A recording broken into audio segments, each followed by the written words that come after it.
नमस्कार, मी आहे सुप्रिया। स्वागत करते तुमचं माझ्या आणखी एका नवीन व्हिडिओमध्ये। तर आज सांगायचा विषय थोडा वेगळा आहे, सांगताना थोडंसं वाईट वाटतंय। तर खरंच म्हणतात ना, जुनं ते सोनं असतं। तर खरोखर ह्या म्हणीला लागू होईल असंच आज घडलेलं आहे। तर मग बघाच नक्की काय झालेलं आहे। तर आता नुकतेच पावसाळ्याचे दिवस सुरू होतील आणि सुरुवातीचा पहिलाच पाऊस तर काही झाला नाही, पण वादळ वारं खूप होतं आणि वादळ वाऱ्यामुळं आमच्या येथील आंब्याचं खूप मोठं झाड कोलमडलं, म्हणजे पडलं ते। बघू शकता, पाऊस तर काही झालेला नाही, थोडासाच पाऊस आला, पण वादळ वारं खूप जास्त आलं आणि याच्यामुळे आंब्याच्या फळांचं खूप नुकसान झालं। भरपूर फळे खाली पडली आणि हे तर बघू शकता, एवढं मोठं आंब्याचं झाड खाली पडलं। तर हे झाड म्हणजे आमच्या गावातील सर्वात मोठं आणि जुनं झाड म्हणलं तरी हरकत नाही। याचं खोड एवढं मोठं होतं की 3 ते 4 माणसांचा हाताचा वेढा बसेल एवढं मोठं खोड होतं। तर विहिरीच्या जवळच हे आंब्याचं झाड होतं। विहिरीच्या दोन्ही बाजूला आंब्याचीच झाडं होते। तर एक आहे ते जरा छोटंसं आहे आणि हे सर्वात मोठं आणि जुनं झाड होतं। तर आता उन्हाळा असल्यामुळं विहिरीला पण काही जास्त पाणी नाही आणि पूर्ण दगडी बांधकामामध्ये बांधलेली ही विहीर आहे आणि तरी पण आता जुनं झालं म्हटल्यावर ते झाड पडणारच होतं आणि फायनली ते पडलं। पण नशीब बरं झालं ते इकडे विहिरीकडे नाही पडलं, ते वरच्या बाजूला पडलं। आणि या झाडाला सांगायचं झालं तर फळं पण भरपूर फळं यायची, असं म्हणजे जुनं होतं म्हणून त्याला फळं येत नव्हती असा पण काही विषय नव्हता। या झाडाला भरपूर फळं यायचे, कारण पाणी पण असायचं, शेतीला पाणी भरताना आंब्याला पण पाणी भेटायचं आणि भरपूर फळं लागायचे। तर ह्याही वर्षी या झाडाला भरपूर फळं आले होते। तर म्हणजे एवढं मोठं झाड पडन आणि मोडन असं वाटलं नव्हतं। विशेष म्हणजे हे झाड वरच्या बाजूला कुठेही मोडलेलं नाही, फांद्या किंवा काही असं मध्ये काही तुटलेलं नाही, डायरेक्ट तुटलं ते डायरेक्ट खोड म्हणजे मुळापासूनच पडलं ते।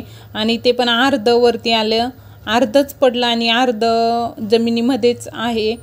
तर अशी झाली या झाडाची कंडिशन। तर आता ह्या झाड खोड मोठं असल्यामुळं वरच्या बाजूला काही वड आणि करवंदीची झाडं पण ह्या झाडावर उगली होती, बघू शकतात, ते पण जरा मोठ्या प्रमाणात वाढलेले आहेत। तर हे झाड म्हणजे आमच्या विहिरीजवळची खूप मोठी शान होती। तर म्हणजे खूप वाईट वाटतं, बघू शकता किती फळंही पडलेली आहेत। तर काही जमा केली होती तर काही तशीच राहिली होती। तर हे पडलेलं वरच्या बाजूचं म्हणजे ही शेंड्याची बाजू ज्या बाजूला टेकली ही तिकडची बाजू आहे। तरी झाडाला अजूनही फळं आहेत, आता पिकतील का नाही माहीत नाही, की तशीच गळून जातील, पण झाडाला अजून भरपूर फळं आहेत आणि ती नक्कीच पिकावी आणि शेवटची ही फळं एकदा तरी का होईना खायला मिळावी।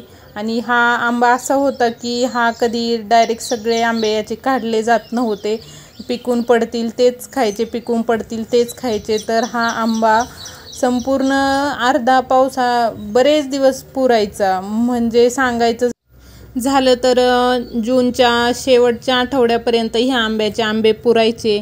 म्हणजे जूनमध्ये शाळा चालू होतात आणि बाकीचे आंबे तोपर्यंत घरात आणलेले असायचे आणि ते संपून जायचे, पण हा आंबा नेहमी सगळ्यात शेवटी पाडाला लागायचा आणि याचे आंबे भरपूर दिवस पुरायचे खाण्यासाठी। तर म्हणजे शाळेतून आलं तर बाकीचे आंबे संपलेले असायचे आणि ह्याच आंब्याला आंबे असायचे तर ते कधी 1, 2, 4 असे पडलेले असायचे। तर शाळेतून आल्या पहिला आंबा बघायला जायचं, तर 1, 2 भेटायचे। तर असं ही एक गोड आठवण होती आंब्याची। तर आता गेले ते दिवस आणि राहिल्या फक्त आठवणी, आणि आता आठवण म्हणून हे झाड होतं, तर आता हे झाड पण नाही राहणार। तर आता कधीतरी बघावं वाटलं तर हा फक्त आपण आता व्हिडिओमध्येच बघायला मिळेल। जे नैसर्गिक आहे त्यामध्ये आपण बदल करू शकणार नाही, तर जे व्हायचं आहे ते होणारच। तर असंच झालं। कुठल्याही ठिकाणी जा तिथं झाडांशिवाय शोभाच नसते आणि जिथं झाडं नसतात तिथं तर एकदम भकास वाटतं। तर मग ती कोणतीही झाडं असोत, फळझाडे असोत, फुलझाडे असोत, तर यांच्यामुळे जी निसर्गाला शोभा येते किंवा एखाद्या ठिकाणाला शोभा येते।